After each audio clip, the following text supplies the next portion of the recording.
साईं महिताब ॻाल्हियूं कनि अॼु ॿ जे मुतालिक़ ॿुधायो त कहिड़ियूं ॻाल्हियूं थी आहिनि ऐं छा मुताबिक़ आहे। हाणे जो जेका आहे उहो हाणे स्टेज ते जेको आहे जेके आहिनि अरबाब अनवर जेका आहे उहो ॿुधाईंदो उन हवाले सां ऐं बाक़ी इहो तय थियो आहे त धरणो ख़तमु कंदा बाक़ी जेकी कंडीशन तव्हां पर उन में छा तव्हां छा था सम्झो ॿिनि ॾींहंनि खां हीअ जेका सूरताल ठही आहे उन में ख़ासि तौर ते पुलिस खे ज़िम्मेदार ठहिरायो वियो आहे कूड़नि केसनि जे हवाले सां उन हवाले सां छा चवणु चाहींदा। कूड़नि केसनि जे हवाले सां हिन जी डिमांड हुई त इंक्वायरी थिए फेयर इंक्वायरी थिए उहा फेयर इंक्वायरी जे लाइ जेको आहे उहा उन में कमिटमेंट थी आहे त उहा फेयर इंक्वायरी थींदी न पर उन में हिकिड़ो हिननि जो मुतालबो त एसपी ऐं ॿई SHO डीपलो ऐं कलोई खे हटायो वेंदो छा इहो मुतालबो मंज़ूर न मुंहिंजे साम्हूं हिननि इहो मुतालबो न कयो आहे माना फ़िलहाल जेका असां इंक्वायरी थींदी जेका मुंहिंजी ॻाल्हियूं थियूं आहिनि हाणे उन में इहो मुतालबो न हुयो हिन हवाले सां बाक़ी जेकी ॿियूं ॻाल्हियूं हुयूं उहे तव्हांखे ॿुधायूं था न पर उनमें जेके अचो त ॿुधायूं था अचो त ॿुधायूं था त माण्हुनि जी जान माल इज़त जी हिफ़ाज़त जो फ़र्ज़ु आहे पुलिस जो पर ईअं न थियो असां इहो काफ़ी बीठा आहियूं इहो क़दम तमामु मजबूरी में खयों अथऊं ऐं जेके माण्हू हिते परेशान आहिनि माण्हू फ़ोनूं था कनि मूंखे ॾिठो घणा माण्हू जी फ़ोनूं आयूं आहिनि सभु वास्तेदार माण्हू आहिनि कंहिंजी बरात फाती पई आहे त कंहिंजो सामान फातो पियो आहे सुभाणे लॻन आहे हिंदुअनि जो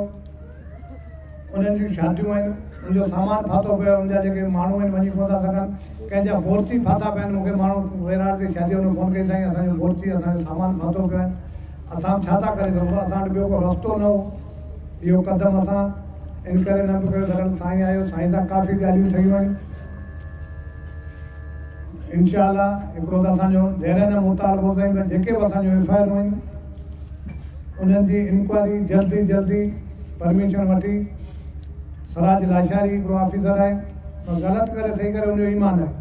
असां उनजे नाले ते इतबार था कयूं ग़लति करे असां बल्कि साईं SP साहिब चवंदा पिया क़ुर शरीफ़ जी चयो पिया ग़लति आहिनि असां वितडा था कयूं बहरहाल सराज लाशारी अची ते असांजी इंक्वायरी करे जल्द मां जल्द साईं जो त बिल्कुलु कंदो अगरि ग़लति हूंदो त जंहिं ऑफिसर हूंदा उन ते साईं कमिटमेंट करे थो बाबा असां सख़्तु एक्शन कंदासीं कंहिं पुलिस ऐं अॻिते लाइ साईं ज़िम्मेदारी खणे थो ऐं तव्हांखे पाण ॿुधाईंदो त इंशाअल्लाह पुलिस के साथ ज़्यादती कोन कंदी चोरी चकाटी ते आहे मंशियात हले थी काफ़ी मसइला आहिनि असां साईं खे ॿुधाइनि वरी ऑफिस में वञी ॿुधाईंदासीं अगरि साईं कंदो त असीं साईं जी इज़त कयूं था न त असीं वरी जीअरा वेठा आहियूं मरी कोन वेयूं सभु असां हाणे कफ़न मथे ते वधी छॾियो साईं खे ॿुधाए छॾियो हूंदो आहे गिरणो आहे त घणो गिरफ़्तार करिणो त बिल्कुलु करियो बाक़ी असां ख़ामोश कोन वेंदा की पुलिस को ज़मान वियो हलियो कई शयूं आहिनि जेके सीनियर ऑफिसर ख़बर पवे थी की कोन थी पवे इंशाअल्लाह साईं खे बि असां कंदासीं न कंदासीं त असां सॼो डिस्ट्रिक्ट जाम करे छॾंदासीं साईं ॿुधे थो साईं सां तमामु इज़त आहे साईं मेयर आहे समाज जो माण्हू आहे लोकल माण्हू साईं जे मसइले खे सम्झे थो न हूंदो त असां साईं जी ऑफिस वञी तकलीफ़ ॾींदासीं साईं महिरबानी तव्हां कयो कोन कयो ऐं असीं वरी आया आहियूं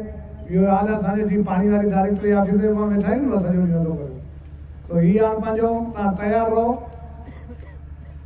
जदोजहद जारी रहंदी अगरि इंसाफ़ कंदा अॻे पाण वेठा आहियूं कोन कंदासीं ऐं जे केस असांजा सही साबित थिया मूं इहो चयो वलवला चवां थो कूड़ा न थिया ऐं केस सही पुलिस दाख़िल कया आहिनि त आउं हिते मिठी चौक ते वञी SP साहिब सॼी पुलिस खां माफ़ी वठंदुमि छाकाणि पुलिस जे ख़िलाफ़ु करणु मूंखे ॾाढो ॾुखियो लॻंदो ऐं पाण पुलिस पर माण्हू आहे या पुलिस जो ॾाढो हिमायती आहे साईं पाण SP रहियो आहे मुंहिंजो पुराणो तहलकदार आहे तॾहिं मोहम्मद ख़ान जो SPO साईं खे यादि हूंदो असां हिकिड़े गॾिजी हिकिड़ी हिमत करे मदद करे हिकिड़ी किडनैप थियल हो पैसनि ते न को भुग वठी पर साईं बि ॾाढो सुठो ऑफिसर हो उन पंहिंजे पुलिस वारा माण्हू वधा असां विच में पई माण्हू बाज़ियाब करायो काफ़ी टाइम थियो खां मुलाक़ात कोन थिए ईअं असां सदाईं पुलिस जी मदद कंदा रहूं पिया मूं साईं खे ॿुधायो चई आहे पुलिस असां सही हुजे धोते बील वारो वाक़ियो एॾो असीं ख़राबु थियणु कोन ॾियूं आहे असां पाण विच अची वञूं आहे पर पुलिस जो एतमाद ई न हूंदो सुबुह जो को इंसिडेंट थिए एॾो वॾो ज़िलो आहे त मसइलो थींदो एतमाद केरु कंदो इहो गवर्नमेंट लाइ मसइलो थींदो असां गवर्नमेंट जे ख़िलाफ़ु कतई शइ न कई आहे केरु चयो मतिलबु असां सियासत जे लाइ कई आहे या न कई आहे असां बिलावल भुट्टो साहिब खां बि इहो बिल्कुलु रिक्वेस्ट कयो साईं ग़रीब माण्हू आहिनि तव्हां हिकिड़ा अवामी पार्टी जा लीडर आहियो की तव्हांजो माण्हू ग़लति थो करे तव्हांखे हुन ते एक्शन खणी तव्हांजी बदनामी आहे असां वज़ीर आला सिंध खां बि इहो मुतालबो कयूं था साईं जे थ्रू मीडिया जे थ्रू त बिल्कुलु इहे ऑफिसर इहे शइ न कमु नाइंसाफ़ी कॾहिं न हलंदी नाइंसाफ़ी सरकार न हलंदी, ग़रीब माण्हू हिकिड़ो वेठो आहे, अलाह भाई दर्श ते आहे त अचे मथे, स्टेज ते चवंदो जे हिते मथे बीठो त हेॾां अचे। आया आहियूं साईं, ॾिसो असीं अमन सां रहणु चाहियूं था। जे तव्हां कानून हथ में खणंदो त असीं बि खणंदासीं, पोइ सिविल वार थींदी। असांखे गोली वञी पुलिस बची कोन वेंदी साईं, असांखे ईंदी त हिते पाण बि सॼी कोन्हे, असांजा बि तव्हां लाश कढंदा। कॾहिं बि तव्हांजी कंहिं ॻाल्हि ते कॉम्प्रोमाइज़ न कंदो। तव्हां माण्हू ते एतमाद करियो था जे तव्हां मूंखे सम्झो था त मूं जेको कयो हूंदो थर जी आवाम लाइ, थर जे मसइलनि लाइ। माण्हू जेके फाथा पिया आहिनि, 2 ॾींहं खां इहो ज़िलो बंदि पियो आहे, पर कंहिंजे कंधे जो असांखे शर्म अचे थो, पर कंहिंखे न आहे त पोइ हुनखे आउं छा थो करे सघां। साईं जी महिरबानी, साईं आहे वधीक, साईं तव्हांखे ॿुधाईंदो। बाबा DIG साहब जी तमामु इज़त करणी आहे, तमामु एतिराम करिणो आहे, को नारो ग़लति कोन्हे हणो, या ॻाल्हि कोन्हे करिणी। साईं इज़तदार माण्हू आहे, बाक़ी तमामु घणी इज़त ॾियण, पंहिंजो महिमान आहे, पाण वटि आयो, साईं जा लख महिर थोरा। अस्सलाम वालेकुम। मुंहिंजी तव्हांजे जेके नुमाइंदा आहिनि, तव्हांजा जेके वॾा आहिनि, उन्हनि सां तफ़सीली ॻाल्हि ॿोल थी आहे। कोई कलाक खनि जेको आहे, जेके बि तव्हांजा मसइला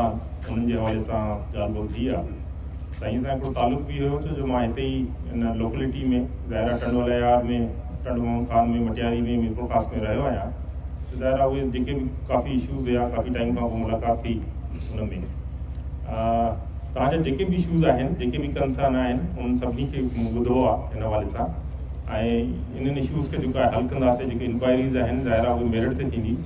सिंध पुलिस ज़ाहिरा कोशिशि कंदी आहे उन हवाले सां त जेको आहे पब्लिक सां ज़ाहिरा असांजी ज़िमेदारी आहे त अमन अमान क़ाइमु करणु ऐं उन में मेरिट थिए। सो उन हवाले सां जेको आहे साईं वारनि सां ॻाल्हियूं थियूं, सॼी तव्हांजी क़यादत मुतफ़िक़ थी आहे। हींअर तव्हां जेको आहे इहो जेको एहतजाज आहे उहो ख़तमु कयो। बाक़ी तव्हांजे नुमाइंदनि सां, तव्हां सां जेको आहे राब्तो रहंदो ऐं इंशाअल्लाह ताला हिनखे वधीक बहितर नमूने सां खणी वेंदासीं। ठीकु आहे। पहिरें अवां सभिनी दोस्तनि जी महिरबानी जो पंहिंजो क़ीमती टाइम कढे वधीक हिते वेठा आहियो। हींअर असांजो तक़रीबन कलाक ॾेढ खां वधीक DIG साहब सां ॻाल्हियूं थियूं आहिनि ऐं उन में मामलात जेके तय थिया आहिनि उहे अनवर साहब तव्हांखे ॿुधाया आहिनि। अवां सभिनी जी दोस्तनि जी महिरबानी जो अवां पुरअमन रहिया, पंहिंजो एहतजाज रिकॉर्ड करायो ऐं इहो एहतजाज तव्हांजो मथे ताईं बि पहुतो आहे त उन जो इहो असरु थियो आहे। त DIG साहब जी महिरबानी ऐं पुरअमन नमूने सां उहे पंहिंजो एहतजाज आहे इहो अॼु ख़तमु कंदा ऐं जेके ॻाल्हियूं DIG साहब कयो आहे न, इंशाअल्लाह उन ते इम्प्लीमेंट थींदो ऐं जिन बि इंक्वायरियुनि में साबित थियो उन्हनि ऑफिसरनि से त उनखे इंशाअल्लाह पनिशमेंट बि मिलंदी। तव्हांजी महिरबानी दोस्तनि जी जो तव्हां धरणो आहियो, पुरअमन धरणो रहियो तव्हांजो ऐं इन खे हाणे जेको तव्हां ख़ुशि असलूबी सां इनखे ख़तमु करे हर को पंहिंजे घर ॾांहुं वेंदा ऐं DIG साहब यकीन ॾियानी ॾियाराई आहे, इंशाअल्लाह उन ते अमल थींदो। तव्हांजी महिरबानी।